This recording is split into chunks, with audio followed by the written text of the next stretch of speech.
when I started out, I think I started out too fast because I had given it a head start. So I was worried that by giving it kind of a 20-second head start that I'd be behind. So I went out of the gate a little too fast.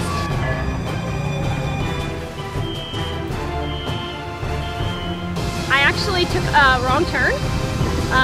There's a part near the hospital where it turns to the right, and I kept going straight.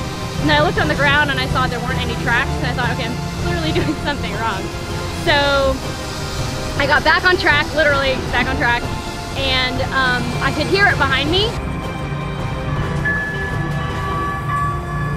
So I thought, okay, well maybe I'm not going fast enough. So I just kept going as fast as I could until I got to the point where I couldn't hear the dinging anymore of the doors opening and closing. And that's when I knew I pretty much left it in the dust.